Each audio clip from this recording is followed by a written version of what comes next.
Guys, ನಮಸ್ತೆ. This is ಪ್ರಕೃತಿ. ಇವತ್ತು ನಾನು ನಿಮಗೆ ಒಂದು ಸ್ಟೋರಿ ಹೇಳ್ತೀನಿ. ಆ ಸ್ಟೋರಿಯಲ್ಲಿರೋ ಹೀರೋ ಯಾರು ಅಂತ ನೀವೇ ಹೇಳ್ಬೇಕು, ಓಕೆನಾ? 1665ರಲ್ಲಿ ದ ಗ್ರೇಟ್ ಪ್ಲೇಗ್ ಅನ್ನೋ ಮಹಾಮಾರಿ ಲಂಡನ್ ನಲ್ಲಿ ಹರಡುತ್ತೆ. ಸೊ ಅದಕ್ಕೆ ಅದನ್ನ the great plague of London ಅಂತ ಕರೀತಾರೆ. ಅದು ಎಷ್ಟೋ ಜನ ಅಮಾಯಕರನ್ನ ಜೀವ ತೆಗೆಯುತ್ತೆ. ಸೊ ಲಂಡನ್ ನಲ್ಲಿರೋ ಕೇಂಬ್ರಿಡ್ಜ್ ಯೂನಿವರ್ಸಿಟಿನ 1665ರಿಂದ 1667ರವರೆಗೂ ಅಂದ್ರೆ 2 ವರ್ಷಗಳ ಕಾಲ ಬಂದ್ ಮಾಡ್ತಾರೆ. ಸೊ ಆ ಯೂನಿವರ್ಸಿಟಿಯಲ್ಲಿರೋ ಸ್ಟೂಡೆಂಟ್ಸ್ನೆಲ್ಲಾರು ಅವ್ರವ್ರ ಮನೆಗೆ ಕಳಿಸ್ತಾರೆ. ಫ್ಯಾಮಿಲಿಯರ್ ಸೌಂಡ್ ಆಗ್ತಾ ಇದೆ ಅಲ್ಲ? ಯಾ, ದ ಸೇಮ್. ಸೊ ಕೇಂಬ್ರಿಡ್ಜ್ ಯೂನಿವರ್ಸಿಟಿಯಲ್ಲಿ ಒಬ್ಬ ಸ್ಟೂಡೆಂಟ್ ಇರ್ತಾರೆ, 23 ವರ್ಷದ ಸ್ಟೂಡೆಂಟ್. ಅವರೇ ನಮ್ ಕತೆ ಹೀರೋ.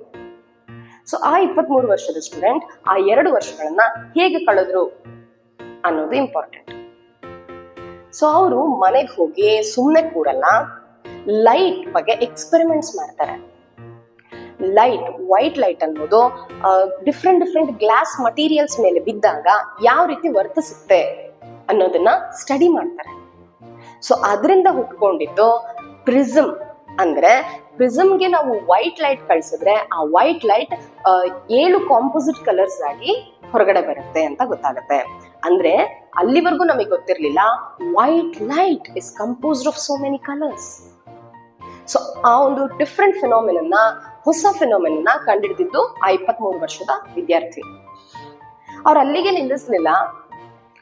ಈಗ ನಾವು ಪ್ರೆಸೆಂಟ್ ಉಪಯೋಗಿಸ್ತಾ ಇರೋಂತ ಎಷ್ಟು ನಮ್ಗೆ ಯೂನಿವರ್ಸ್ ಅರ್ಥ ಆಗಿದೆ, ಇಷ್ಟು ಆದ್ರೂ ಅರ್ಥ ಆಗಿದೆ, ನಮ್ ನೇಚರ್ ಅರ್ಥ ಆಗಿದೆ, ಫಿಸಿಕ್ಸ್ ನಾವ್ ಇಷ್ಟೊಂದು ಮುಂದುವರೆದಿದೆ ಅನ್ನೋದಕ್ಕೆ, ಮ್ಯಾಥಮೆಟಿಕ್ಸ್ ಇಷ್ಟೊಂದು ಮುಂದುವರೆದಿದೆ ಅನ್ನೋದಕ್ಕೆ ಮೇಜರ್ ಕಾರಣ ಆದಂತಹ ಕ್ಯಾಲ್ಕ್ಯುಲಸ್, ಇಂಟಿಗ್ರೇಷನ್ ಅಂಡ್ ಡಿಫ್ರೆನ್ಸಿಯೇಷನ್ ಅನ್ನ ಕಂಡಿಡಿದಿದ್ದು ಈ 23 ವರ್ಷದ ವಿದ್ಯಾರ್ಥಿ ಆ 2 ವರ್ಷದ ಗ್ಯಾಪ್ ಅಲ್ಲಿ.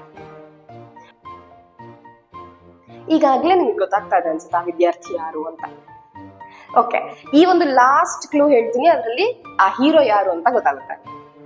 ಇಷ್ಟಕ್ಕೆ ಅವ್ರು ನಿಲ್ಲಿಸ್ಲಿಲ್ಲ. ಏನ್ ಮಾಡಿದ್ರು? ಇದಾದ್ಮೇಲೆ ಮರದ ಕೆಳಗ್ ಕೂರ್ತಾರೆ. ಮರದ ಕೆಳಗ್ ಕೂತಾಗ ಒಂದು ಸೇಬು ಅವ್ರ ತಲೆ ಮೇಲೆ ಬೀಳುತ್ತೆ. ಸೊ ಸೇಬು ಮೇಲಿಂದ ಕೆಳಗಡೆ ಬೀಳ್ತಾ ಇದೆ ಅಂದ್ರೆ ಚಂದ್ರ ಯಾಕೆ ಮೇಲಿಂದ ಕೆಳಗಡೆ ಬೀಳ್ತಾ ಇಲ್ಲ ಅಂತ ಕ್ವೆಶ್ಚನ್ ಮಾಡ್ತಾರೆ. ಸೊ ಆ ಕ್ವೆಶ್ಚನ್ ಇಂದ ಹುಟ್ಟಿದ್ದು the universal law of gravitation. So the universal law of gravitation ನ ಇಷ್ಟೆಲ್ಲ ಕ್ಯಾಲ್ಕ್ಯುಲಸ್ ನ ಮತ್ತೆ ಪ್ರಿಸಮ್ ಬಗ್ಗೆ ಕಂಡುಹಿಡಿದಿದ್ದು ನಮ್ಮ ಸರ್ ಐಸಾಕ್ ನ್ಯೂಟನ್.